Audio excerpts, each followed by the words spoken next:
أعوذ بالله من الشيطان الرجيم. بسم الله الرحمن الرحيم. عليكم ورحمة الله وبركاته. الحمد لله نحمده ونستعينه ونستغفره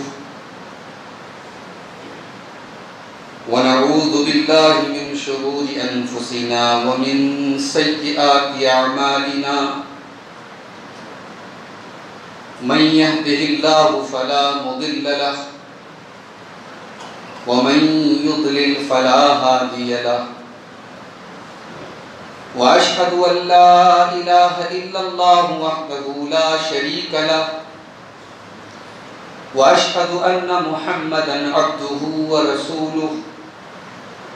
يا أيها الذين آمنوا اتقوا الله حق تقاته ولا تموتن إلا وأنتم مسلمون. يا أيها الناس اتقوا ربكم الذي خلقكم من نفس واحدة وخلق منها زوجها وبث منهما رجالا كثيرا ونساء. واتقوا الله الذي تساءلون به والأرحام إن الله كان عليكم رقيبا. يا أيها الذين آمنوا اتقوا الله وقولوا قولا سديدا يصلح لكم أعمالكم ويغفر لكم ذنوبكم ومن يطع الله ورسوله فقد فاز فوزا عظيما. أما بعد فإن خير الحديث كتاب الله وخير الهدي هدي محمد صلى الله عليه وسلم وشر الأمور محدثاتها وكل محدثة بدعة وكل بدعة ضلالة وكل ضلالة في النار.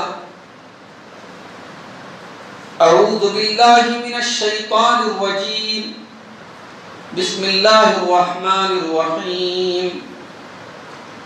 إن الله لا يغير ما بقوم حتى يغيروا ما بأنفسهم وإذا أراد الله بقوم سوءا فلا مرد له وما لهم من دونه من وال. صدر محترم، علماء کرام، محترم بزرگوں، نوجوان ساتھیوں، پردہ نشین ماں اور بہنوں، پیارے بچوں، آپ کے اس علاقے میں پہلی مرتبہ حاضری کا موقع ملا ہے. ذمہ داروں نے محنت کر کے بہت کم وقت میں بڑی اچھی مجلس کو مرتب کیا ہے. اللہ ہماری اس کوشش کو قبول فرمائے. بڑے اہم موضوع پر آپ سے آج کچھ بات کرنی ہے. موضوع ہے کہ آج مسلمان ذلیل کیوں ہیں. آج مسلمان ذلیل کیوں ہیں، رسوا کیوں ہیں. بھئی مسلمان دنیا کی اکلوتی ایسی قوم ہے جو ایک اللہ کو مانتی ہے. ہمارے پاس توحید ہے جو کسی کے پاس ہے. دنیا کی ساری قومیں ان کے یہاں گاڈ کا، بھگوان کا، ایشور کا، اللہ کا کوئی نہ کوئی تصور ہے، مگر توحید کی جو صحیح شکل ہے جس کو ہم لا الہ الا اللہ کہتے ہیں وہ صرف ہمارے پاس ہے. ہم اللہ کے آخری نبی کی امت ہیں. ہماری تاریخ سے قرآن بھرا پڑا ہے. ہمارے فضائل حدیثوں میں بیان کیے گئے. اللہ تبارک و تعالیٰ نے اس امت کا امتیاز، اس امت کی کوالٹی، اس امت کی اسپیشلٹی، اس امت کی خصوصیت کو بیان کرتے ہوئے فرمایا کنتم خیر امت اخرجت للناس تأمرون بالمعروف وتنهون عن المنکر وتؤمنون باللہ. اے مسلمانوں تم دنیا کی سب سے بہترین امت ہو، اخرجت للناس، تمہیں انسانیت کے لیے نکالا گیا ہے، تمہیں لوگوں کے لیے بھیجا گیا ہے۔ تامرون بالمعروف، تم نیکیوں کا حکم دیتے ہو، وتنہون عن المنکر، تم برائیوں سے غلط کاموں سے دنیا کو روکتے ہو، وتؤمنون باللہ، اور تم اللہ تبارک و تعالیٰ کے اوپر ایمان رکھتے ہو۔ یہ ہمارا مقام ہے، یہ ہماری فضیلت اللہ بیان کر رہا ہے۔ تو جس امت کو اللہ نے خیر امت قرار دیا، جس امت کو اللہ تبارک و تعالیٰ نے سب سے آسان دین اور سب سے بہترین طریقہ عطا فرمایا،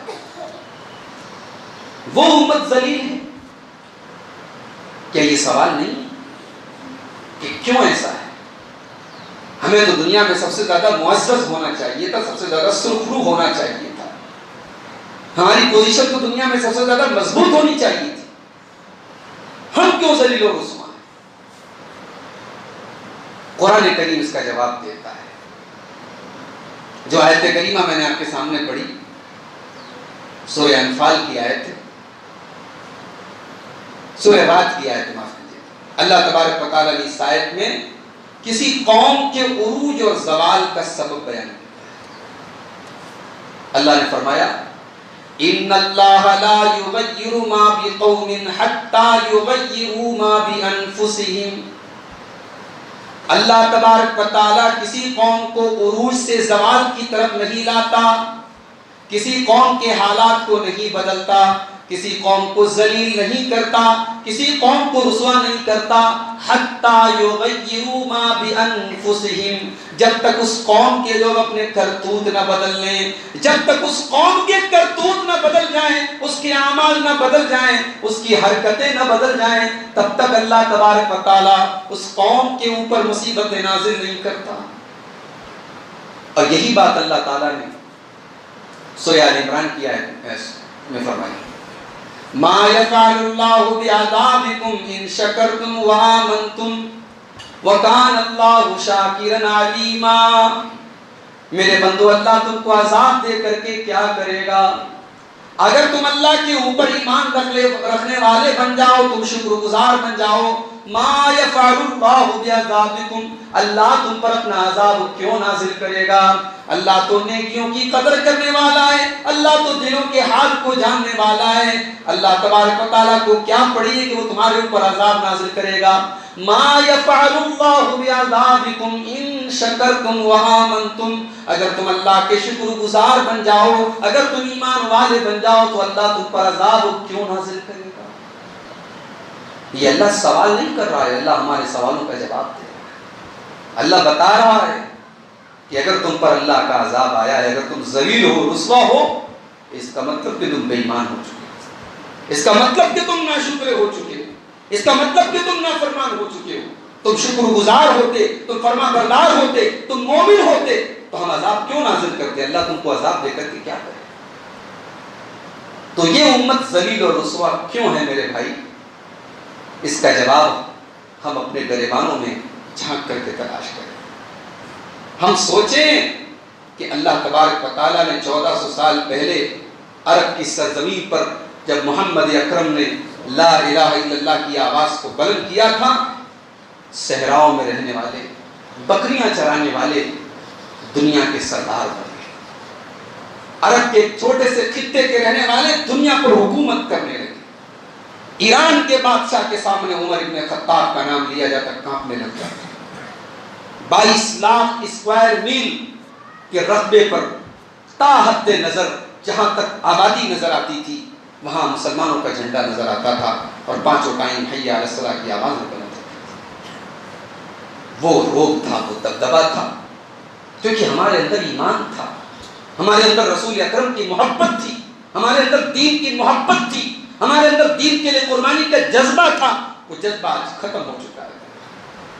آج ہم مسلمان ضرور ہیں، اسلام کے نام لیوا ضرور ہیں، مگر ہماری حیثیت سیلاب کے اوپر جو جھاگ ہوتا ہے وہ جھاگ کی طرح، وہ دیکھنے میں تو لگتا ہے کہ صاحب بہت سارا جھاگ ہے، مگر اس کو ہاتھ لگاؤ تو ختم ہو جاتا ہے، اس کی کوئی حیثیت نہیں ہے، کوئی ویلیو نہیں ہے۔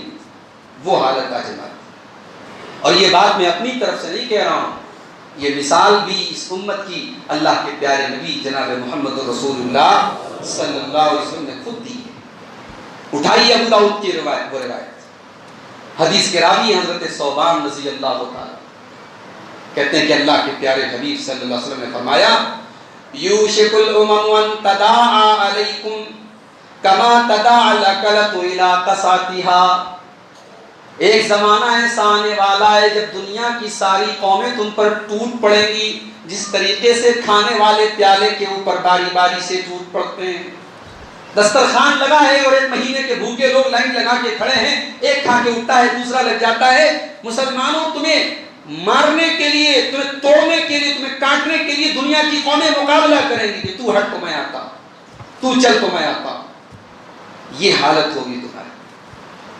صحابہ نے فوراً سوال کیا امن قلت نحن یومئذ یا رسول اللہ، اے اللہ کے رسول کیا اس وقت ہماری تعداد کم ہوگی، کیا اس وقت ہم تھوڑی تعداد میں ہوں گے؟ فرمایا نہیں تمہاری تعداد بہت ہوگی، بل انتم یومئذ کثیرون، تمہاری تعداد تو بہت زیادہ ہوگی، لیکن اللہ تبارک و تعالیٰ دشمنوں کے دلوں سے تمہارے رعب و دبدبہ کو نکال دے گا، دشمنوں کے دلوں سے تمہاری ہیبت کو نکال دے گا، اور اللہ تبارک و تعالیٰ تمہارے دلوں میں کمزوری ڈال دے گا، وہن ڈال دے گا۔ صحابہ نے پوچھا ہے اللہ کے نبی یہ وہن کیا ہوتا ہے؟ آپ نے فرمایا حب الدنیا و کراہیت الموت، دنیا کی محبت اور موت کی کراہیت، موت کی نفرت، موت کی ناپسندیدگی، یہ تمہارے دلوں میں سما جائے گی۔ دنیا تمہیں پیاری ہو جائے گی اور موت سے تمہیں سب سے زیادہ ڈر لگے گا۔ یہ دو چیزیں تمہارے دل میں آ جائیں گی، یہی کمزوری ہوگی۔ اس وقت اللہ تبارک و تعالیٰ تمہارے دل میں کمزوری ڈال دے گا۔ ایک اور حدیث دیکھیے، یہ امت کیوں ذلیل ہے؟ حدیثوں میں جواب دے دیا گیا۔ اللہ کے پیارے نبی جناب محمد رسول اللہ صلی اللہ علیہ وسلم فرماتے ہیں، ابو داؤد کی صحیح روایت ہے، اذا تبایعتم بالعینۃ واخذتم اذناب البقر ورضیتم بالزرع وترکتم الجہاد، اے مسلمانوں جب تم کاروبار میں بے ایمانی کرنے لگو گے، چوری کرنے لگو گے، فراڈ کرنے لگو گے، وَأَخَذْتُمْ أَذْنَابَ الْبَقَرِ، تم گائے کی دم کو پکڑ کر کے بیٹھ جاؤ گے۔ اس زمانے میں مویشیوں کو پالتے پوستے تھے، وہی ان کی تجارت تھی، وہی ان کا بزنس تھا۔ یہاں گائے کو آپ اپنے دور کے کاروبار کو یہاں سیٹ کر لیجیے، آپ کا جو کاروبار ہے، جو بزنس ہے وہاں اس کو یہاں پہ سیٹ کر لیجیے۔ گائے کی دم پکڑ کر کے بیٹھ جاؤ، وَرَضِيتُمْ بِالزَّرْعِ، اور کھیتی باڑی پر مگن ہو جاؤ گے۔ دنیا کی زمین، دنیا کی جائیداد، دنیا کی پراپرٹی، یہی تمہارا ٹارگٹ ہو جائے۔ وَتَرَكْتُمُ الْجِهَادَ، اور اللہ تبارک و تعالیٰ کی راہ میں قربانی دینے کا جذبہ تمہارے دل سے نکل جائے گا۔ دین کے لیے قربانی کا جذبہ تمہارے دل سے نکل جائے گا۔ نہ وقت کی قربانی تم دے سکو گے، نہ مال کی قربانی دے سکو گے، نہ جان کی قربانی دے سکو گے۔ دین سے بیزار ہو جاؤ گے۔ دین تمہاری زندگی میں ثانوی حیثیت اختیار کر لے گا۔ جی چاہا تو نماز پڑھ دی، دل میں آیا تو مسجد میں آ گئے، لوگ روزہ رکھتے ہم نے بھی روزہ رکھ لیا، پیسے ہیں تو عمرہ کر لیا۔ دین کو بہت اہمیت نہیں دو گے، دین کے لیے قربانی کا جذبہ تمہارے دل میں نہیں ہوگا۔ جب یہ حالات ہوں گے، اللہ کے پیارے حبیب فرماتے ہیں سلط اللہ علیکم ذلًا، اللہ تبارک و تعالیٰ تم کو ذلیل کر دے گا۔ یہ نبی کے الفاظ ہیں، یہ محمد عربی کے الفاظ ہیں، یہ صادق و مصدوق کے الفاظ ہیں، یہ اس ہستی کے الفاظ ہیں جس کی زبان سے کبھی جھوٹ نہیں سنا گیا۔ اللہ تبارک و تعالیٰ تمہارے اوپر ذلت اور رسوائی کو مسلط کر دے گا، لا ینزعہ، اور وہ ذلت ختم نہیں ہوگی حتی ترجعوا الی دینکم، جب تک تم اپنے دین کی طرف رجوع نہیں کرو۔ نبی نے یہ نہیں کہا کہ وہ ذلت تب ختم ہوگی جب تم دنیا کی سپر پاور بن جاؤ۔ نبی نے یہ بھی نہیں کہا کہ وہ ذلت تب ختم ہوگی جب تمہارے پاس دولت بہت ہو جائے گی، تمہارا دنیا میں پاور بہت ہو جائے گا۔ نہیں، نبی نے کہا جب تم دین کی طرف پلٹو گے۔ حضرت عمر کہا کرتے تھے اللہ نے ہمیں عزت اسلام کے ذریعے دی ہے، ہم تو ذلیل تھے۔ ابھی آپ نے سنا نا، ہمارے ناظم اجلاس صاحب کہہ رہے تھے جعفر طیار کا نام لیا تھا انہوں نے۔ کبھی موقع ملے میرے نوجوان بھائیوں، فیس بک چلانے سے کچھ ٹائم ملے تو تھوڑا نبی کی سیرت بھی پڑھ دو، ویسے بھی ربیع الاول کا مہینہ چل رہا ہے، ہمارے بہت سارے بھائی محبت رسول ظاہر کرنے کے لیے بہت سارے کام کر رہے ہیں، کسی کی چھت پہ جھنڈے لگے ہوئے ہیں، کوئی بائک پہ جھنڈی لگا کے گھوم رہا ہے۔ رسول کی محبت اگر دل کے کسی کونے میں ہے نا تو رسول کی سیرت کا مطالعہ کرو، رسول کی زندگی کا مطالعہ کرو۔ اللہ کے نبی کے صحابہ اپنے دین کو بچانے کے لیے حبشہ جاتے ہیں، مدینہ مکہ چھوڑ کے حبشہ جاتے ہیں، پتہ لگتا ہے کہ حبشہ کا بادشاہ عیسائی ہے، کرسچین ہے اور انصاف پرور ہے، وہ ظلم نہیں کرتا ہے، وہاں جا کر کے پناہ لیتے ہیں۔ مکہ والوں کو چین نہیں آیا، اپنے لوگوں کو بھیجا کہ جاؤ اور حبشہ کے بادشاہ کو ان لوگوں کے خلاف ابھارو تاکہ ان لوگوں کو وہاں سے نکال دیا جائے۔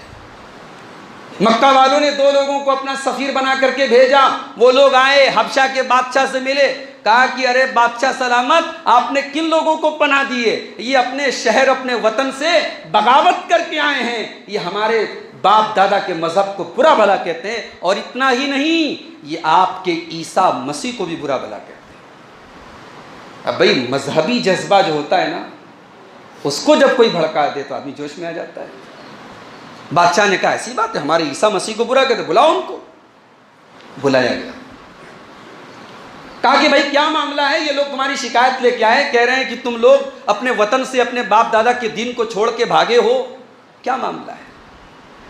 مسلمانوں نے حضرت جعفر طیار رضی اللہ تعالیٰ عنہ جو اس قافلے میں موجود تھے ان کو آگے کیا کہ آپ ہماری طرف سے بادشاہ کے سامنے ہمارا اسٹینڈ رکھیے، ہمارا موقف رکھیے۔ جعفر طیار نے جو تقریر کی ہے نجاشی کے سامنے، ہزاروں لاکھوں تقریریں قربان ہیں اس مختصر سی تقریر کی۔ اللہ، وہ تقریر کیا ہے؟ وہ دل کی صدا ہے، وہ درد ہے، وہ سوز ہے میرے بھائیوں، جس کو لفظوں میں بیان نہیں کیا جا سکتا۔ کہا کہ بادشاہ سلامت، کننا ناکل المیتۃ، مردار کھایا کرتے تھے، ہم زنا کیا کرتے تھے، بتوں کی پوجا کیا کرتے تھے، اللہ کو چھوڑ کر کے نہ جانے کس کی عبادت کیا کرتے تھے۔ ہمارے درمیان اللہ نے اپنے آخری نبی کو بھیجا، اس نے ہم کو سکھایا مردار نہ کھایا کرو، زنا نہ کیا کرو، شراب نہ پیا کرو، ایک اللہ کی عبادت کیا کرو۔ بادشاہ سلامت، یہی ہمارا قصور ہے، یہی ہمارا جرم ہے، یہی ہمارا اپرادھ ہے، ہم نے اس نبی کو نبی مان لیا، ہم اس کی نبوت پر ایمان لے آئے، ایک اللہ کی عبادت کرنے لگے، سارے برے کام چھوڑ دیے، اسی بات پر یہ لوگ ہمارے خون کے پیاسے ہو گئے ہیں۔ بادشاہ نے کہا اچھا عیسیٰ مسیح کے بارے میں تم کیا کہتے ہو؟ حضرت جعفر طیار رضی اللہ تعالیٰ عنہ نے سورہ مریم کی وہ آیتیں پڑھ کے سنا دی جس میں حضرت عیسیٰ کی پیدائش کا ذکر ہے۔ ہائے ہائے، قرآن کا لب و لہجہ، قرآن کا انداز بیان، ایک اچھی آواز میں جب قرآن پڑھا جائے میرے بھائی تو کانوں میں نہیں دل میں اترتا ہے۔ وَاذْكُرْ فِي الْكِتَابِ مَرْيَمَ إِذِ انتَبَذَتْ مِنْ أَهْلِهَا مَكَانًا قَصِيًّا، اور یاد کرو کتاب میں مریم کو جب وہ اپنی قوم سے اپنے گھر والوں سے دور اللہ کی عبادت میں لگی ہوئی۔ إِذْ أَرْسَلْنَا إِلَيْهَا رُوحَنَا فَتَمَثَّلَ لَهَا بَشَرًا سَوِيًّا، جب ہم نے جبریل کو بھیجا انسان کی شکل میں، قالت انی اعوذ بالرحمن منک ان کنت تقیا، مریم نے کہا کون ہو تم؟ میں رحمان کی پناہ چاہتی ہوں، تم اگر متقی اور پرہیزگار آدمی ہو تو دور رہو مجھ سے، میرے قریب نہ آؤ۔ قال انما انا رسول ربک لأہب لک غلاما زکیا، پورا واقعہ اللہ نے حضرت عیسیٰ کی پیدائش کا ذکر کیا ہے، اور آخر میں اس میں جب حضرت عیسیٰ پیدا ہوتے ہیں اور حضرت مریم گود میں لے کر کے عیسیٰ کو اپنی قوم کے پاس جاتی ہیں اور قوم کے لوگ حضرت مریم سے کہتے ہیں یہ کس کا پاپ لے کے تو آئی ہے، تو اللہ کی قدرت سے حضرت عیسیٰ اپنی ماں کی گود سے بولتے ہیں، قال انما انا رسول ربک قال انی عبد اللہ آتانی الکتاب وجعلنی نبیا وجعلنی مبارکا اینما کنت واوصانی بالصلاۃ والزکاۃ ما دمت حیا۔ عیسیٰ علیہ السلام اپنی ماں کی گود سے بولتے ہیں کہ او لوگوں میں اللہ کا بندہ ہوں، میں اللہ کا رسول ہوں، اللہ نے مجھے اپنی کتاب دی ہے، مجھے نبی بنایا ہے، اور میں اپنی والدہ مریم کے ساتھ حسن سلوک کرنے والا ہوں، اور اللہ نے مجھے سرکش نہیں بنایا، اللہ نے مجھے بدبخت اور نافرمان نہیں بنایا۔ جب یہ آیتیں پڑھنے لگے حضرت جعفر طیار، آنکھوں میں آنسو آ گئے نجاشی کے، کہا اللہ کی قسم عیسیٰ ابن مریم کا وہی مقام ہے جو ان آیتوں میں بیان کیا گیا ہے۔ اس سے زیادہ بھی نہیں ہے، اس سے کم بھی نہیں ہے۔ اور بادشاہ نے ہکال دیا ان لوگوں کو، بھاگ جاؤ تم لوگ، یہ سچے لوگ ہیں، صحیح لوگ ہیں، اور ان کو میں اگر یہ میرے ملک میں پناہ لینے آئے ہیں میں ان کو جانے نہیں دوں گا۔ تو میرے بھائیوں، صحابہ کرام نے اپنے دین اور ایمان کو بچانے کے لیے اپنا وطن چھوڑا، اپنے جان و مال کی قربانی دی۔ حضرت عمر کہا کرتے تھے کہ جب تک ہم اسلام کے ذریعے عزت تلاش کریں گے اللہ ہمیں عزت دے گا، کیونکہ ہم ذلیل تھے، اللہ نے اسلام کے ذریعے ہمیں عزت دی، اور جب ہم اسلام کو چھوڑ کر کے کسی اور چیز میں عزت تلاش کریں گے تو وہ عزت ہمیں کبھی نہیں مل سکتی، کیونکہ عزت کا مالک اللہ ہے، عزت اور ذلت کا مالک اللہ ہے۔ اس کو چھوڑ کر کے کسی اور کے در پر ہم عزت تلاش کریں گے، ہمیں عزت نہیں مل سکتی۔ من کان یرید العزت فللہ العزت جمیعا، میرے بندو تمہیں اگر عزت چاہیے تو ہر طریقے کی عزت کا مالک اللہ ہے۔ وَتُعِزُّ مَن تَشَاءُ وَتُذِلُّ مَن تَشَاءُ، وہ جسے چاہتا ہے عزت دیتا ہے، وہ جسے چاہتا ہے ذلت دیتا ہے۔ تو آئیے کچھ پوائنٹس پر ہم بات کر لیتے ہیں، کچھ اسباب کو دیکھ لیتے ہیں، کچھ ریزنز کو دیکھ لیتے ہیں کہ کیوں ذلیل ہیں ہم۔ خیر امت ہونے کے باوجود، محمد اکرم کی امت ہونے کے باوجود، دنیا کی سب سے بہترین قوم ہونے کے باوجود ہم کیوں ذلیل ہیں میرے بھائیوں؟ سب سے پہلی وجہ، سب سے بڑی وجہ، سب سے بنیادی وجہ، ہم اس لیے ذلیل ہیں کیونکہ ہماری جو اسپیشلٹی تھی، جس کی وجہ سے اللہ نے ہمیں یہ عزت دی تھی، وہ چیز تھی توحید۔ جب تک ہم توحید پر تھے ہماری پیشانی جھکتی تھی تو ایک اللہ کے آگے جھکتی تھی۔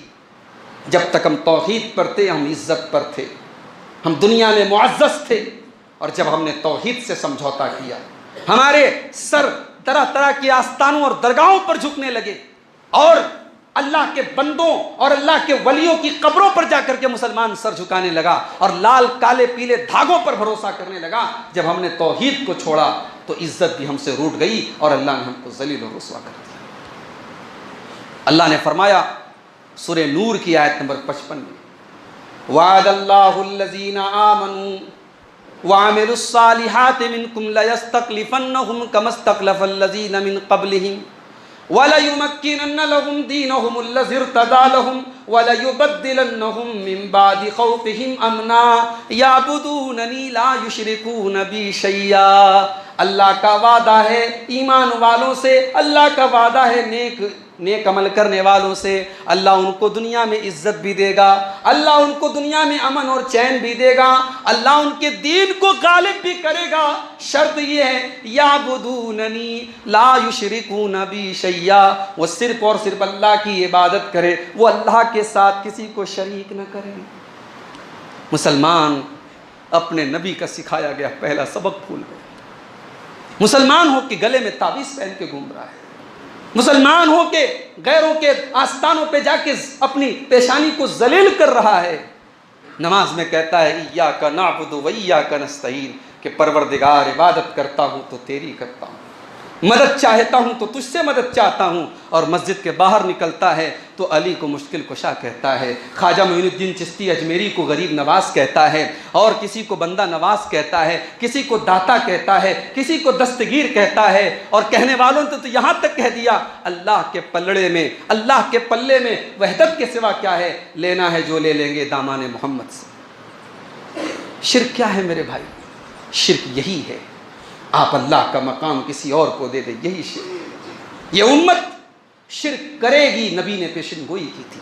اللہ کے پیارے حبیب نے فرمایا، ترمذی کی روایت، لا تقوم الساعۃ، قیامت نہیں آئے گی حتی تلحق قبائل من امتی بالمشرکین، جب تک میری امت کے کچھ لوگ مشرکوں کے ساتھ مل نہیں جائیں گے۔ بہت گہری بات کہی نبی نے۔ آج بہت سارے لوگ اپنے ہی لوگوں کے خلاف مشرکوں کے ساتھ مل کر کے ساز باز کرتے ہیں، سمجھوتے کرتے ہیں، اپنے ہی لوگوں کی گردن پھنسواتے ہیں۔ نبی نے فرمایا میری امت کے لوگ مشرکوں سے مل جائیں، وَحَتَّى يَعْبُدُ الْأَوْثَانَ، اور میری امت کے لوگ آستانوں کی پوجا کریں گے، بتوں کی پوجا کریں گے، میری امت کے اندر شرک ہوگا۔ میرے بھائیوں، شرک سے اپنے آپ کو بچاؤ۔ کبھی اس غرور میں مت رہو کہ صاحب ہم تو توحید والے ہیں، ہم شرک نہیں کرتے، ہمارے بچے شرک نہیں کریں گے۔ اپنے اور اپنے بچوں کے عقیدے کی فکر کرو، اپنے بچوں کی گھٹی میں ڈال دو یہ بات میری ماں بہنوں، ان کو بچپن سے سکھاؤ کہ تیرا مالک اللہ ہے، تیرا رب اللہ ہے، تیرا مشکل کشا اللہ ہے۔ یہ کوئی مذاق نہیں ہے، یہ شرک کوئی مذاق نہیں ہے، دنیا کا سب سے بڑا پاپ ہے۔ بڑے بڑے نبی اس شرک سے ڈرا کرتے تھے۔ ابراہیم علیہ السلام جیسا پیغمبر اللہ کی بارگاہ میں دعا کرتا ہے، وَجُنُبْنِي وَبَنِيَّ أَن نَعْبُدَ الْأَصْنَامَ، پروردگار مجھے اور میری اولاد کو بت پرستی سے بچا لے، مجھے اور میری اولاد کو شرک سے بچا لے۔ بھئی ابراہیم تو خلیل اللہ ہے نا، ابراہیم تو توحید والوں کے امام ہیں، موحدین کے امام ہیں، ابراہیم کو ایسی دعا کرنے کی کیا ضرورت ہے؟ اس لیے کہ شرک دنیا کی سب سے ڈینجرس چیز ہے، اور جب ڈینجر کسی، آپ دیکھیے کہیں بجلی کا کرنٹ ہوتا ہے تو باہر لکھا رہتا ہے خبردار یہاں خطرہ ہے، بھئی کرنٹ ہے نا، آپ مر سکتے ہیں، وہاں باہر لکھا ہے خطرہ ہے۔ کیوں لکھا ہے خطرہ؟ تاکہ آپ اس چیز کے قریب بھی نہ جائیں۔ تو شرک جو ہے یہ دنیا کا سب سے بڑا خطرہ ہے، اس کو ہمیں اور آپ کو، اپنے آپ کو بھی بچانا ہے، اپنے بچوں کو بھی بچانا ہے۔ دوسری چیز، ہم ذلیل و رسوا کیوں ہیں؟ ہم ذلیل و رسوا اس لیے بھی ہیں کیونکہ ہم دین پر چلتے تو ہیں، اپنی سہولت کے حساب سے چلتے ہیں۔ جہاں دین میں آسانی سمجھ میں آتی ہے دین کا وہی حکم لے لیتے ہیں، جہاں مشکل سمجھ میں آتی ہے وہ چھوڑ دیتے ہیں۔ نماز پڑھ لیتے ہیں، ساتھ میں سود اور بیاج اور بڈی کا کام بھی کرتے ہیں۔ صاحب پیٹ بھی تو چلنا چاہیے، حلال سے پیٹ نہیں چلتا کیا؟ آپ کے اسی کرناٹک کے بیجاپور سے میرے ایک بھائی نے میسج کیا کہ شیخ صاحب مسلمانوں میں اس وقت بڈی کا اور سود کا بہت زور ہے ہمارے یہاں۔ تو ایک نوجوان لڑکے نے خودکشی کر لی اسی کی وجہ سے۔ مسلمان جو دنیا کو سود کی لعنت سے چھڑانے آیا تھا، جس کے نبی نے سود کو اتنا بڑا گناہ قرار دیا کہ اپنی ماں کے ساتھ 36 بار زنا کیا جائے، اس سے بھی بڑا گناہ ہے کہ انسان سود کھائے۔ جس گناہ کے بارے میں اللہ نے قرآن میں کہا فَإِن لَمْ تَفْعَلُوا فَأْذَنُوا بِحَرْبٍ مِّنَ اللَّهِ وَرَسُولِهِ، اگر سود کھانا نہیں چھوڑتے تو اللہ اور اس کے رسول سے جنگ کرنے کے لیے تیار ہو جاؤ۔ آج وہ مسلمان سود کھا رہا ہے۔ تو دین کو ہم نے اپنی سہولت کے لیے استعمال کیا، دین کا جو حصہ آسان لگا، جس پر عمل کرنے میں کوئی پرابلم محسوس نہیں، اس پر عمل کیا، نماز بھی پڑھ لی، روزہ بھی رکھ لیا، عمرے بھی کر لیے، حج بھی کر لیے، اور حرام بھی کھاتے رہے، لوگوں کا حق بھی مارتے رہے، سود کا کام بھی کرتے رہے۔ یہ نہیں چلے گا میرے بھائی، یہ نہیں چلے گا۔ دین کے اندر پورے کے پورے داخل ہو جاؤ۔ اللہ نے کیا فرمایا قرآن کے دوسرے پارے میں؟ یا ایھا الذین آمنوا ادخلوا فی السلم کافہ، اے ایمان والو اسلام کے اندر پورے کے پورے داخل ہو جاؤ۔ اللہ نے فرمایا وَمِنَ النَّاسِ مَن يَعْبُدُ اللَّهَ عَلَى حَرْفٍ، کچھ لوگ اللہ تعالیٰ کی عبادت کرتے ہیں کنارے کھڑے ہو کر۔ فَإِنْ أَصَابَهُ خَيْرٌ اطْمَأَنَّ بِهِ، اگر ان کو بھلائی پہنچتی ہے، اگر ان کا فائدہ ہوتا ہے تب تو وہ دین پر عمل کرتے ہیں۔ وَإِنْ أَصَابَتْهُ فِتْنَةٌ انقلب عَلَى وَجْهِهِ، اور اگر دین پر عمل کرنے میں کوئی پریشانی آتی ہے تو وہ پلٹ جاتے ہیں۔ خسرت دنیا والآخرہ، ایسے لوگ دنیا میں بھی نقصان اٹھائیں گے اور آخرت میں بھی نقصان اٹھائیں گے۔ تو دین کا بٹوارا مت کرو، پورے پورے دین پر چلنے والے بنو، یہودیوں کی طرح نہ بنو۔ یہودی کیا کرتے تھے؟ تورات کو مانتے تھے، مگر تورات کا جو حکم ان کی خواہشات کے خلاف ہوتا تھا اس کو چھپا لیتے تھے۔ نبی کے زمانے میں ایک یہودی مرد نے، یہودی عورت کے ساتھ، شادی شدہ مرد نے شادی شدہ عورت کے ساتھ زنا کر لیا۔ وہ اپنے علماء کے پاس گئے کہ صاحب اس کی کیا سزا ہے؟ ان کے علماء نے کہا اس کی سزا یہی ہے، اس کو تھوڑی موڑی سزا دے دیا جائے، مار پیٹ کے چھوڑ دیا جائے۔ پھر اللہ کے رسول کے پاس یہ کیس آیا، اللہ کے رسول نے کہا نہیں، تمہاری تورات میں یہ لکھا ہوا ہے کہ زنا اگر کوئی شادی شدہ مرد یا عورت کرے تو اس کی سزا سزائے موت ہے، رجم ہے، تمہاری کتاب میں لکھا ہوا ہے۔ انہوں نے کہا ہماری تورات میں نہیں لکھا ہے۔ کہا نبی نے کہا تورات لاؤ۔ تورات لائے، اور جس آیت کے اندر رجم کا ذکر تھا اس آیت کو چھپانے لگے، اس کو چھپا کر کے آگے کی آیتیں پڑھنے لگے۔ نبی نے کہا اس آیت کو پڑھو جہاں رجم کا ذکر ہے۔ تب ان کی پول کھل گئی۔ اللہ نے قرآن میں فرمایا اَفَتُؤْمِنُونَ بِبَعْضِ الْكِتَابِ وَتَكْفُرُونَ بِبَعْضٍ، کیا تم اللہ تعالیٰ کی کتاب کے بعض حصے پر ایمان رکھتے ہو اور بعض کا انکار کرتے ہو؟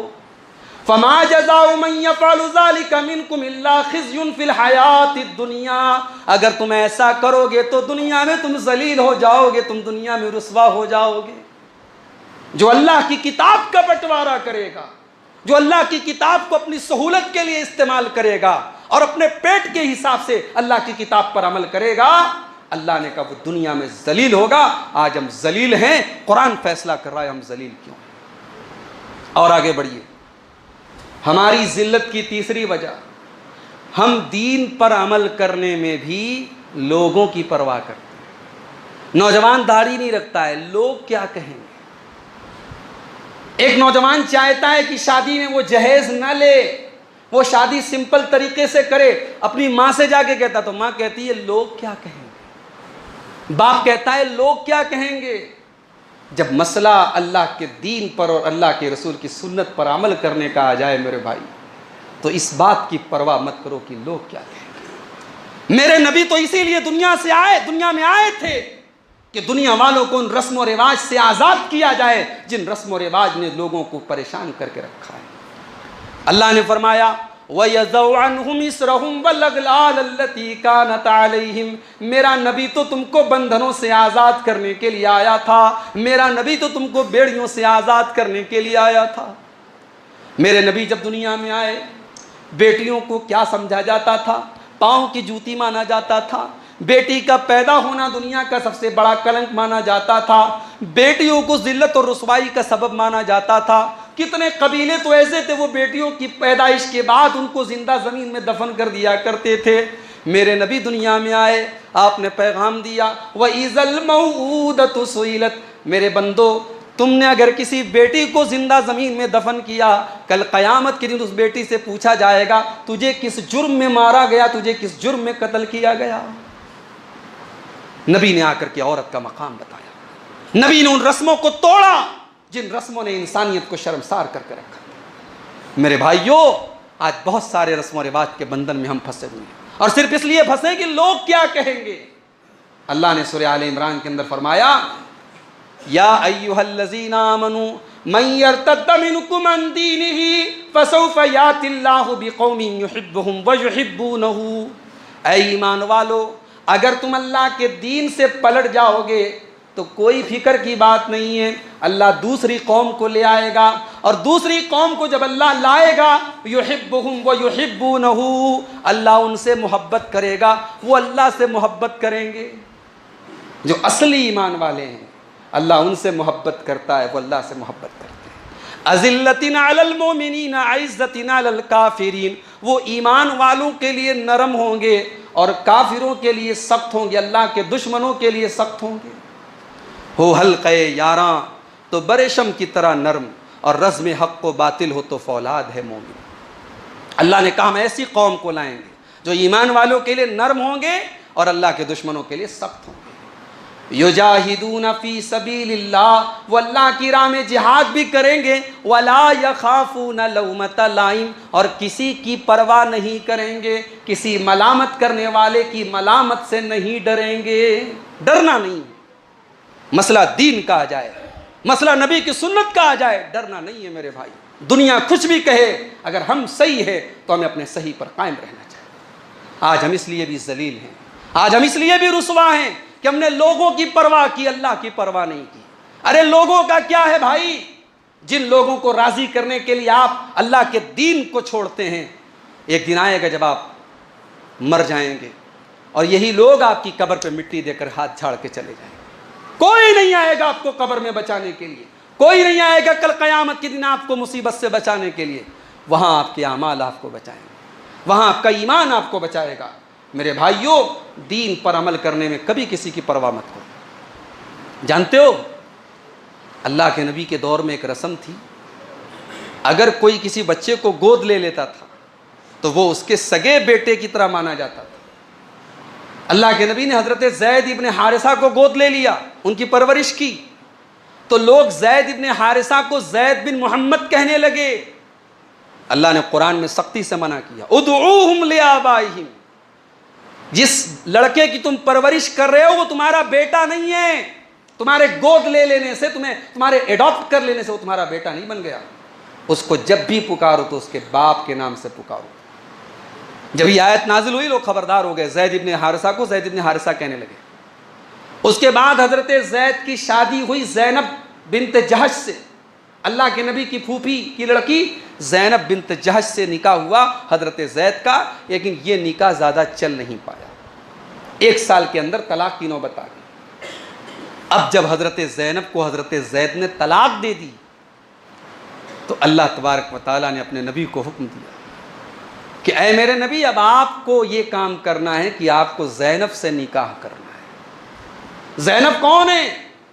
نبی کے پروردہ کی بیوی ہیں. جس انسان کو لوگ نبی کا بیٹا قرار دیتے ہیں اس کی, یعنی نبی کی بہو کی حیثیت دے رہے ہیں حضرت زینب کو لوگ. اللہ نے کہا کہ زینب سے آپ نکاح کیجیے. تھوڑی دیر کے لیے تو اللہ کے نبی بھی ڈر گئے کہ اگر میں نے زینب سے نکاح کیا تو لوگ کیا کہیں گے, منافقین تو طوفان بدتمیزی مچائیں گے, یہودی تو نہ جانے میرے بارے میں کیا کیا کہیں گے. اللہ نے فرمایا یا ایھا النبی اتق اللہ ولا تطع الکافرین والمنافقین, اے نبی اللہ سے ڈرو, اللہ سے ڈرو اور کافروں اور منافقوں کی بات مت مانو. اللہ کا آرڈر ہے, آپ کو نکاح کرنا ہے زینب بنت جہش سے. اور اللہ کے نبی نے نکاح کیا.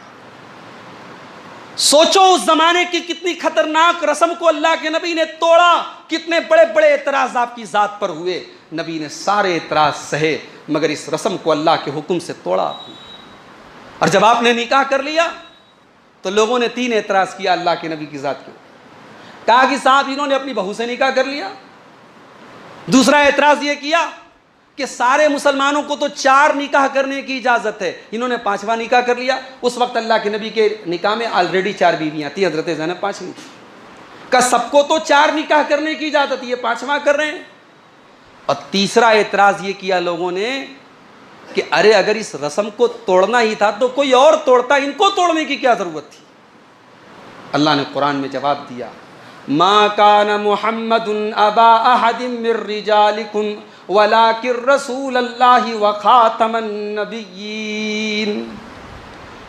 محمد صلی اللہ تعالی علیہ وسلم کسی مرد کے باپ نہیں ہیں, ان کی اولاد میں کوئی مرد نہیں ہے, وہ تو بیٹیوں کے باپ ہیں. ان کی اولاد میں کوئی بیٹا جوان ہی نہیں ہوا, وہ کسی مرد کے جب باپ نہیں ہے تو پھر ان کی بہو کہاں سے آ گئی.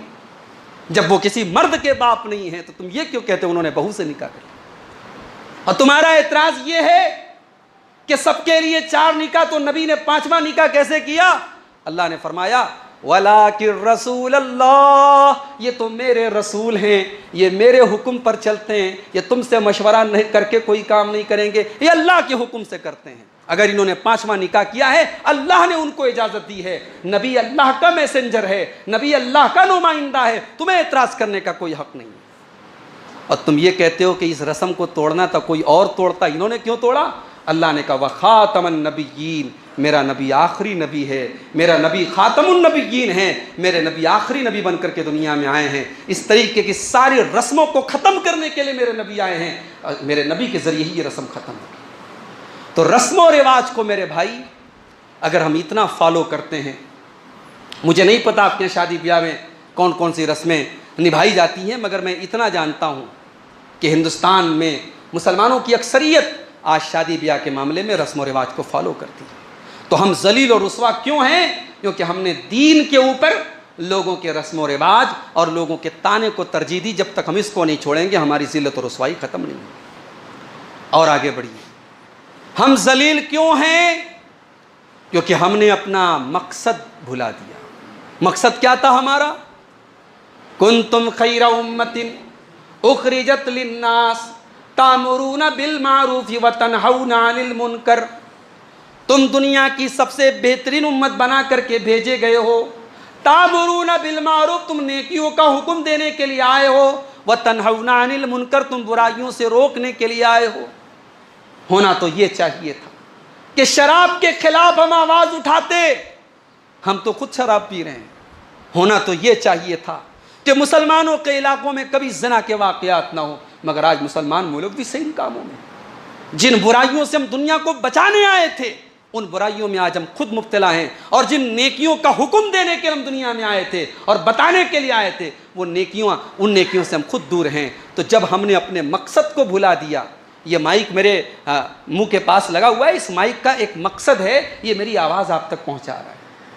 اگر یہ اپنے مقصد کو پورا نہ کرے تو صاحب اس مائک کو ہم اتنی عزت نہیں دیں گے، اس کو کنارے کہیں ڈال دیں گے، ہے نا؟ یہ دستور ہے دنیا کا، ہر چیز کا ایک مقصد ہوتا ہے، اور وہ چیز جب اپنے مقصد کو پورا نہ کرے تو وہ یوز لیس ہو جاتی، وہ بیکار ہو جاتی ہے۔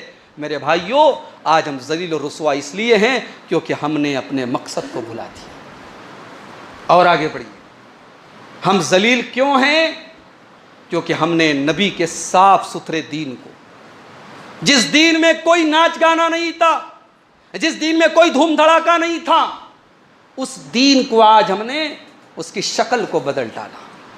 محرم کا مہینہ آ رہا ہے تو صاحب غم منایا جا رہا ہے، کالے کپڑے پہنے جا رہے ہیں، گھروں میں گوشت نہیں بنتا ہے، لوگ خوشی کے کام نہیں کرتے، شادی نہیں کرتے، کتنے لوگوں کے گھروں میں ڈھنگ کے کھانے نہیں بنتے محرم کی 7 تاریخ سے لے کر 10 تاریخ تک۔ کیا اسلام اسی کا نام ہے؟ ربیع الاول کا مہینہ آیا تو صاحب اچھے کھانے بن رہے ہیں، 12 ربیع الاول کو جلوس نکالا جا رہا ہے، شب برات کے نام پر ہمارے نوجوان بائک لے کر کے اسٹنٹ دکھا رہے ہیں، رات بھر آتش بازی ہو رہی ہے، قبروں کو چراغاں کیا جا رہا ہے۔ یہ جو دین کی ہم نے شکلیں بدل ڈالی، ہم نے بدعت و خرافات سے بھر دیا دین کو، میرے بھائی دین کی اصلی اور اوریجنل شکل تو دور ہو گئی۔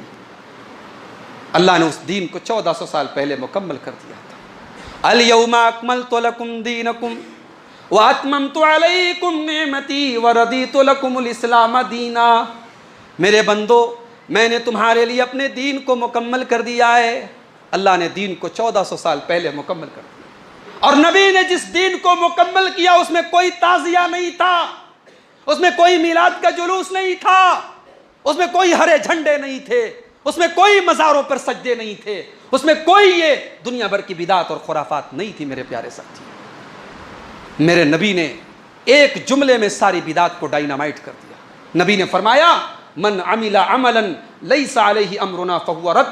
جس کام کا ہم نے حکم نہیں دیا ہے وہ کام مردود ہے۔ ہمارے مودی جی نے، ہمارے پرائم منسٹر صاحب نے جب نوٹ بندی کی، ڈی مونیٹائزیشن کیا، پرانے 500 کے نوٹ بند۔ لوگ کہتے ہیں صاحب یہ نیا والا 500 کا نوٹ بڑا ہلکا ہے، اس کا پیپر بڑا ہلکا ہے، یہ سائز میں بھی چھوٹا ہے، پہلے والا تو بڑا خوبصورت تھا، بڑا موٹا تھا، بڑا اچھا تھا۔ وہ سب کچھ تھا، لیکن جب گورنمنٹ آف انڈیا نے اس کو کینسل کر دیا تو آج کسی دکاندار کے پاس آپ لے کے جائیں، وہ 5 روپے میں بھی وہ نوٹ نہیں لے گا۔ یہ ہے حکومت کی مہر کی حیثیت۔ دین کے اندر اللہ اور اس کے رسول کی مہر چلتی ہے۔ نبی نے کہہ دیا کہ نماز ہے تو نماز ہے، نبی نے کہہ دیا کہ عصر کے بعد کوئی سنت، کوئی نفل نماز نہیں پڑھنی ہے تو نہیں پڑھنی ہے۔ نبی نے کہہ دیا فجر کے بعد سورج نکلنے تک کوئی نفل نماز نہیں پڑھنی ہے تو نہیں پڑھنی ہے۔ بھائی نماز عبادت ہے نا، لیکن نبی نے کہہ دیا نہیں پڑھنا ہے تو نہیں پڑھنا ہے۔ نبی نے کہہ دیا کہ عید کے دن روزہ نہیں رکھنا تو نہیں رکھنا۔ روزہ عبادت ہے، مگر جب نبی نے کہہ دیا نہیں رکھنا تو وہاں نہ رکھنا عبادت ہے۔ عید الاضحیٰ کے دن نبی نے کہا کھانے پینے کا دن ہے، روزہ نہیں رکھ سکتے، تو عید الاضحیٰ کے دن کوئی روزہ رکھے گا تو اس کو ثواب نہیں ملے گا، عذاب ملے گا۔ یہ ہے دین، یہ ہے اتباع سنت، یہ ہے اتباع رسول، اور آج مسلمان اسی سبق کو بھولا بیٹھا ہے۔ 12 ربیع الاول کی تاریخ آتی ہے، پورے ہندوستان میں مسلمان ظاہر کرتا ہے کہ وی لو اور پروفٹ، ہم اپنے نبی سے بڑا پیار کرتے ہیں۔ کیسے پیار کرتے ہو بھائی؟ بائک پر چھوٹی سی جھنڈی لگا دیا، الصلاۃ والسلام علیک یا رسول اللہ والے، چھت پہ بڑا سا جھنڈا لگا دیا، الصلاۃ والسلام علیک یا رسول اللہ۔ یہ آسان کام ہے نا، یہ تو کر ہی لے گا، ہر آدمی کر لے گا۔ مشکل کام ہے نبی کو نمونہ بنانا۔ نبی کیوں آئے تھے؟ اللہ نے فرمایا لقد کان لکم فی رسول اللہ اسوۃ حسنہ۔ اے مسلمانوں، تمہارے لیے اللہ کے پیارے رسول کی زندگی کے اندر نمونہ ہے۔ نبی کا اٹھنا بھی نمونہ، نبی کا بیٹھنا بھی نمونہ، نبی کا سونا بھی نمونہ، نبی کا جاگنا بھی نمونہ، نبی کا شادی کرنا بھی نمونہ، نبی کا کاروبار کرنا بھی نمونہ، نبی کا میدان جنگ میں لڑنا بھی نمونہ۔ نبی کی زندگی کے تمام پہلو تمہارے لیے نمونہ ہے، نبی تمہارے لیے آئیڈیل ہے۔ یہ چیز مشکل تھی، اس کو ہم نے نہیں اپنایا، نبی کے آنے کا مشن بھول گئے، نبی کے آنے کا جشن یاد رہا۔ میرے پیارے ساتھیوں، ہماری ذلت اور رسوائی کی یہ ایک بہت بڑی وجہ ہے، بدعات اور خرافات میں اس امت کا مبتلا ہو جانا۔ اب دو چیزیں اور بیان کر کے میں آپ سے اجازت لے لوں گا۔ ہماری ذلت اور رسوائی کی ایک وجہ یہ بھی ہے کہ ہم مسلمان آپس میں ہی ایک دوسرے سے سر پھوڑنے لگے، ایک دوسرے کے دشمن بن گئے، ایک دوسرے کے خون کے پیاسے بن گئے۔ مسلمان کے لیے کیسا ہونا چاہیے تھا؟ اللہ کے نبی نے فرمایا المؤمن للمؤمن کالبنیان یشد بعضہ بعضا، مومن تو مومن کے لیے ایک عمارت کی طرح ہونا چاہیے، ایک بلڈنگ کی طرح ہونا چاہیے۔ ایک بلڈنگ میں یہ پلر ہے، اس پلر نے اس عمارت کو سنبھال کر کے رکھا ہے۔ اس دیوار کے اندر جتنی اینٹیں ہیں، ہر اینٹ کی اپنی ایک اہمیت ہے، ہم ایک اینٹ بھی نکال دیں عمارت ادھوری لگے گی۔ امت کا ہر فرد امت کو طاقت دیتا ہے۔ نبی نے کہا یہ امت عمارت کی طرح ہے، بلڈنگ کی طرح ہے۔ اللہ کے پیارے حبیب نے ایک دوسری حدیث میں فرمایا مثل المؤمنین فی توادہم وتعاطفہم وتراحمہم کمثل الجسد الواحد، مسلمان آپس میں ایک دوسرے سے اتنی محبت کریں، اتنی ہمدردی رکھیں، ایک دوسرے کا اتنا بھلا کریں جیسے انسان کی باڈی ہوتی ہے، تکلیف آنکھ میں ہے، تکلیف پیر میں ہے، آنسو آنکھ سے بہ رہا ہے، کانٹا پیر میں چبھا ہے اور حرارت پورے بدن میں ہے، درد کان میں ہے اور تکلیف پورے بدن کو ہو رہی ہے۔ نبی نے فرمایا اس امت کو ایک شریر کی طرح ہونا چاہیے۔ آج ہیں کیا میں سے؟ آج تو مسلمان کا دشمن بنا ہے، پڑوسی کا دشمن بنا ہوا ہے۔ بڑے نمازی ہیں، بڑے پرہیزگار ہیں، راتوں میں تہجد پڑھتے ہیں، پڑوسی کی ناک میں دم کر کے رکھا ہے۔ نبی نے فرمایا واللہ لا یؤمن، واللہ لا یؤمن، واللہ لا یؤمن، اللہ کی قسم وہ انسان مومن نہیں ہے، اللہ کی قسم وہ انسان مومن نہیں ہے، اللہ کی قسم وہ انسان مومن نہیں ہے۔ صحابہ نے پوچھا کون ہے اللہ کے نبی؟ آپ نے فرمایا من لا یؤمن جارہ بوائقہ، جس کا پڑوسی اس کی تکلیف سے محفوظ نہ رہے۔ کیسے مسلمان ہیں بھائی ہم؟ پڑوسی کو تکلیف پہنچا رہا ہے، رشتہ دار کو تکلیف پہنچا رہا ہے، بھائی کا دشمن بنا بیٹھا ہے۔ اللہ کے پیارے حبیب نے فرمایا حق المسلم علی المسلم ست، مسلمان کا مسلمان پر 6 حق ہے۔ اذا لقیتہ فسلم علیہ، مسلمان جب بھی مسلمان سے ملے سلام کرے۔ دنیا کے آپ حج کرنے چلے جائیں، انڈونیشیا کا مسلمان آپ کو ملا، بھائی آپ کو انڈونیشیا کی لینگویج نہیں آتی، لیکن آپ کو یہ پتا ہے یہ حج کرنے آیا ہے احرام کی ڈریس میں، میرا مسلمان بھائی ہے، اسلام نے کیا طریقہ بتایا ہے۔ آپ نے کہا السلام علیکم ورحمۃ اللہ، اس نے کہا وعلیکم السلام ورحمۃ اللہ۔ لینگویج الگ ہے، زبانیں الگ ہیں، وہ آپ کی لینگویج نہیں جانتا، آپ اس کی نہیں جانتے، مگر آپ نے اس کے لیے برکت کی دعا کر دی، سلامتی کی دعا کر دی، اس نے آپ کے لیے کر دی۔ کتنا پیارا ہمارا سلام ہے میرے بھائی۔ ہمارے سلام میں ایک دوسرے کے لیے دعا ہے، ایک دوسرے کے لیے برکت کی دعا ہے۔ اور نبی نے کہا جب کوئی مسلمان دوسرے مسلمان کے لیے دعا کرتا ہے تو فرشتہ آمین کہتا ہے۔ تو جب مسلمان سے ملو تو سلام کرو۔ وَإِذَا دَعَاكَ فَأَجِبْهُ، اور جب مسلمان تمہیں دعوت دے دعوت قبول کرو۔ وَإِذَا اسْتَنصَحَكَ فَانصَحْ لَهُ، اور مسلمان آپ سے مشورہ مانگے تو صحیح مشورہ دو۔ وَإِذَا مَرِضَ فَعُودْهُ، مسلمان بیمار ہو اس کی عیادت کرو، اور مسلمان کو چھینک آئے وہ الحمدللہ کہ تو یرحمک اللہ کو۔ وَإِذَا مَاتَ فَاتَّبِعُوهُ، اور مسلمان کا انتقال ہو تو اس کے جنازے میں شرکت کرو۔ یہ 6 حق ہے مسلمان کا مسلمان کے اوپر۔ وہ آپ کے قبیلے کا ہے کہ نہیں، آپ کی برادری کا ہے کہ نہیں ہے، اگر وہ مسلمان ہے تو یہ 6 حق ہے ایک مسلمان کا دوسرے مسلمان کے اوپر۔ آج ہم آپس میں دست و گریباں ہو گئے، ایک دوسرے کو مارنے لگے، ایک دوسرے کا حق مارنے لگے۔ ہم نمازی بھی ہیں، ہم حاجی بھی ہیں، ہم عمرہ بھی کر رہے ہیں ہر سال، اور ایک دوسرے کا حق مار رہے ہیں۔ میرے بھائی اللہ کو کیا منہ دکھائیں گے؟ کہیں ایسا نہ ہو دنیا میں تو بڑے نیکیوں کا پہاڑ لے کے گئے تھے، اللہ کے یہاں نیکیوں سے ہاتھ دھو بیٹھے اور مفلس اور قلاش ہو جائیں۔ تو یہ ایک بہت بڑی وجہ ہماری ذلت و رسوائی کی کہ ہم آپس میں ایک دوسرے سے لڑ رہے ہیں۔ اور آخری وجہ جس کو بیان کر کے میں بات ختم کرنے جا رہا ہوں، ہماری ذلت اور رسوائی کی ایک وجہ اور بھی ہے کہ اللہ تبارک و تعالیٰ نے ہمیں قرآن کی شکل میں اپنا آخری پیغام دیا ہے۔ یہ قرآن اللہ کی طرف سے آخری پیغام ہے، بلاغ للناس، پوری انسانیت کے لیے یہ میسج ہے، اور یہ خاص طور سے یہ میسج ہمیں ملا ہے۔ اس میسج کو ہمیں خود پڑھ کر کے دوسروں تک پہنچانا چاہیے تھا، مگر آج اس قرآن کو ہم نے الماری میں بڑے احترام سے لپیٹ کر کے رکھ دیا ہے۔ بہت اللہ تبارک و تعالیٰ توفیق دیتا ہے تو رمضان میں 2-4 دن جوش میں آ کے کھول لیتے ہیں، باقی سال کے 11 مہینے لپیٹ کے رکھ دیتے ہیں۔ دن رات موبائل چلانے والے اور فیس بک اور انسٹاگرام پر ٹائم برباد کرنے والے بھی آج کہتے ہیں کہ صاحب ہم تلاوت کرنے کا ٹائم ہمیں نہیں مل پاتا۔ تلاوت کرنے کے لیے ٹائم نکالنا پڑتا ہے میرے بھائیوں۔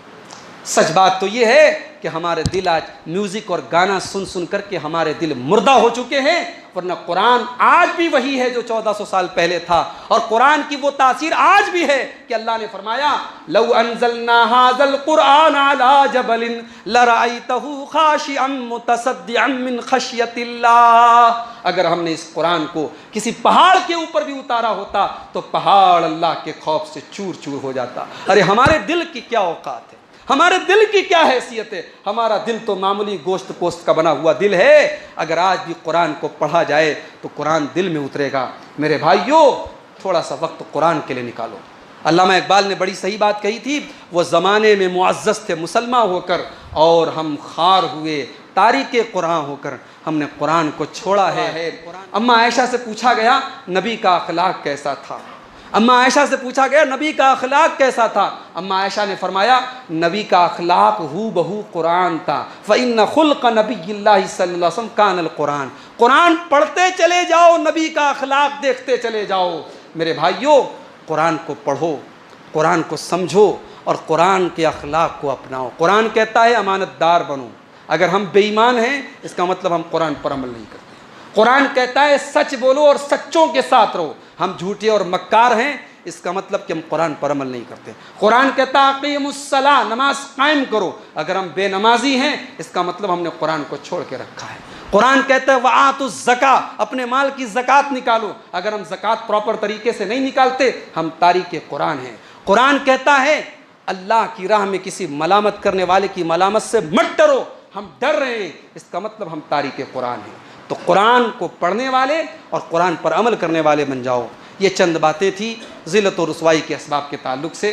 اللہ سے ہم دعا کرتے ہیں رب العالمین ان اسباب سے ہم سب کو بچنے کی توفیق عطا فرمائے۔ رب العالمین ہمیں ذلت و رسوائی کی اس پستی سے نکال کر عزت و عروج کی بلندیوں تک اللہ تعالی ہم سب کو پہنچا دے۔